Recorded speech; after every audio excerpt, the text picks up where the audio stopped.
You may notice that something is different this cycle. Donald Trump now leads in most of the swing state averages and in all of the latest polling data. Today, I'm going to show you what all of these states are left in blank, what their latest individual poll says, so you can get an idea of where the election is at right now. Make sure to hit the like button and subscribe if you want more content just like this. Just a disclaimer, this is not my official prediction. My official prediction is my previous video. However, you're going to see that the polls are essentially what's going to dictate what this map will look like, not my official prediction. And now we can begin. So the state of Washington, as of right now, this is a very liberal state, and the latest poll does actually have Biden up by 16. It is a Dem internal. However, we have to put it for the latest poll, as that is the latest conducted poll for the, oh, well, actually, never mind. That is not the latest conducted poll. The latest one is actually the one from Seattle, from Illinois Research, that has Biden up by 8. So we're actually going to move that back to the likely category. If we go to the state of Oregon, we're actually going to see that Biden leads that by 11 points, which puts that in the likely Democrat column. Both of these states were plus 15 states in the previous cycle, but as of right now, they are in the likely Democrat category. We see in Nevada, Emerson just dropped a bunch of new polling data in the state of Nevada, and we'll actually see here that with third-party candidates, Donald Trump's actually up in the state by 3 percentage points as of right now. So that's going to put the state in the lean Republican column.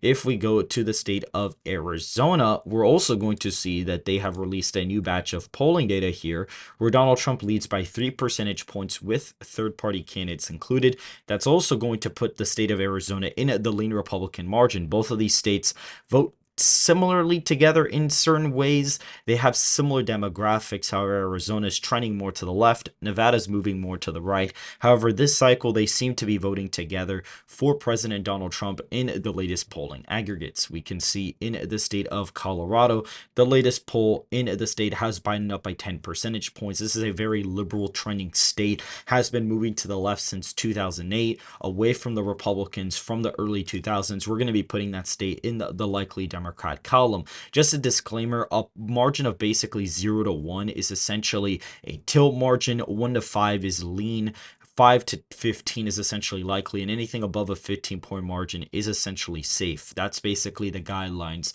that I used. New Mexico is another state here that is fairly interesting because the polling data here does not look good for Trump. Biden's been up consistently by 7, 6, 8 points. However, this public opinion poll strategies with Biden DeSantis does have the race within 2, which I actually found that pretty interesting. But all the other polling data has essentially had him up. However, we do actually see that Biden has lost ground a point from their poll from last August. So that is quite interesting. However, we're still going to have to put that in the likely Democrat column. If we go to this state of Texas, we're going to see that the former president is still leading here by quite a bit, and his lead has actually expanded. We see that in the latest poll, he leads by 7 percentage points, which would be around a 2-point improvement from his previous victory in the state as of right now. Nebraska's second district is one of the basically districts that essentially Nebraska has, and Nebraska and Maine at large are the only states that divide all their electoral votes by congressional district. And we see that in the latest poll, with Kennedy included, a Republican-leaning pollster has Biden up by 5 in the district. This district is a very left-trending district. Hopefully, we got more polling data out of here soon because I want to have a clearer picture of what this is going to look like on Election Day. But as of right now, we're going to be putting that in the likely Democrat column. If we go to the state of Iowa, you're going to see something fairly interesting. We see that in the latest Seltzer and Cole poll, which was a very accurate pollster, by the way, Donald Trump was leading here quite a bit. He was actually, leading here by 7 in October of 2020, which is very accurate to what the final margin ended up being. They were literally the most accurate pollster in Iowa. They have him up by 18 with Kennedy and Oliver included. And so that actually puts Donald Trump in the safe column in that state as of right now. If we go to the state of Illinois, we'll see the latest poll has Biden up by 10 from Emerson College. I mean, that poll is pretty old. It's all the way back from October. We should get more polling data out of the state, to be honest, because I have a feeling it's a little bit closer than people are thinking. However, as of right now, we're going to be putting that in the likely column. If we go to the state of Ohio, we'll see the latest poll actually has Donald Trump up by only 7 percentage points with all the candidates included, albeit it is a very liberal pollster, but it is the latest poll. So we're going to be putting that in the likely Republican column.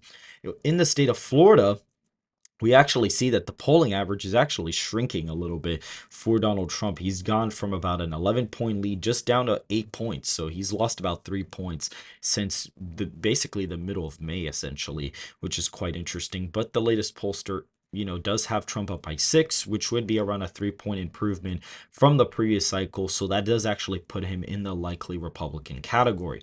The state of Georgia, on the other hand, has slightly been narrowing up in polls, but Donald Trump still leads here fairly comfortably compared to last cycle. The Emerson College poll actually has Trump up by 8 points with third-party candidates. So he's actually winning that state fairly easily as of right now. And if we look at the state of North Carolina, Donald Trump should post a very easy victory there. The average has him up by 5.5. The latest poll from Spry Strategies has him up 8 points with third-party candidates. That brings him short of the presidency with 268 electoral college votes. If we go to Connecticut, if we go over here, we'll see the latest poll has Biden up by 9 percentage points. If we go to New Jersey, we'll see that the latest poll has Biden up by 5 percentage points with third-party candidates.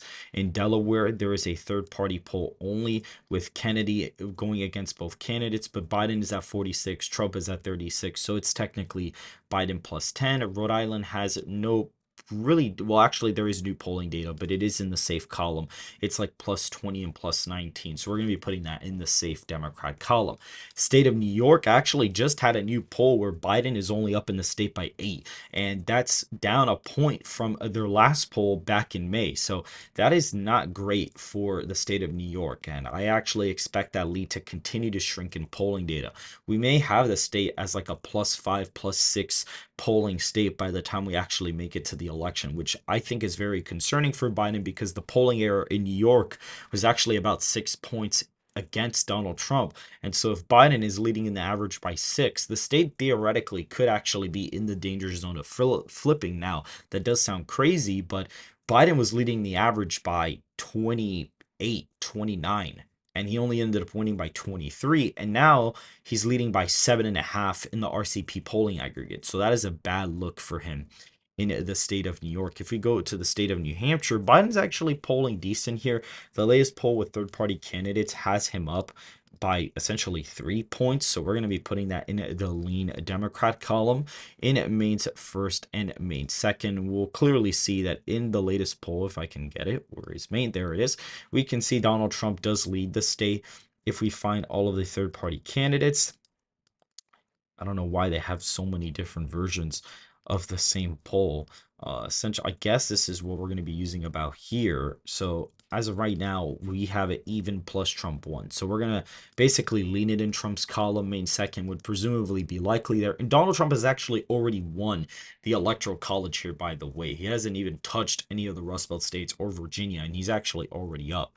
Now, Virginia is quite interesting because we do see that Biden in the latest Fox News poll is actually only ahead by 1, and that's way closer than the 2020 average, which had him up 12 points on election day. And the aggregate, if you were to aggregate this out, it would essentially be like you would basically have Biden leading the aggregate maybe by like a point or two. So that puts the state of Virginia in the lean Democrat column.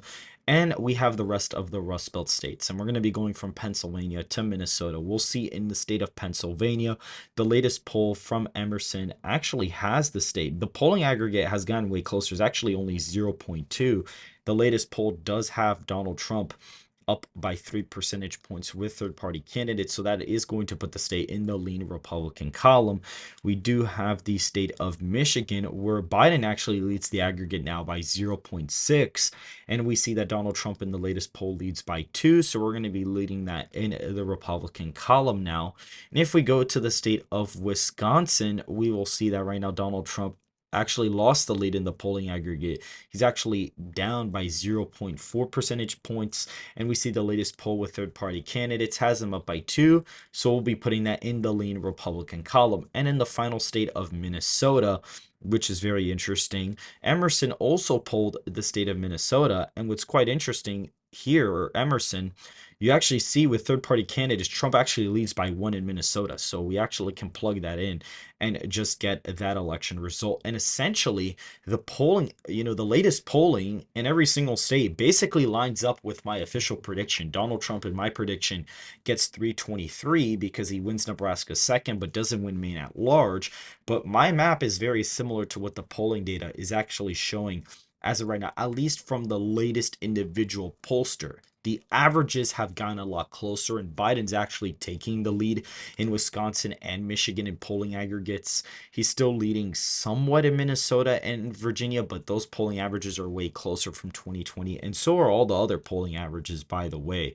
And so essentially, what's quite interesting to see is that Biden, now is searching a tiny bit. We don't really, it may be because of the conviction. That may be a slight Biden surge, but the debate is next week. And I expect Donald Trump to more than likely gain from that first presidential debate. So we'll see how everything goes. But as of right now, this is what the latest individual poll and every single likely lean and tilt state essentially shows. Donald Trump is up 324 electoral college votes to Biden's 214 electoral college votes. Make sure to hit the like button and subscribe to the channel if you want more content just like this, and I will see you guys in the next video.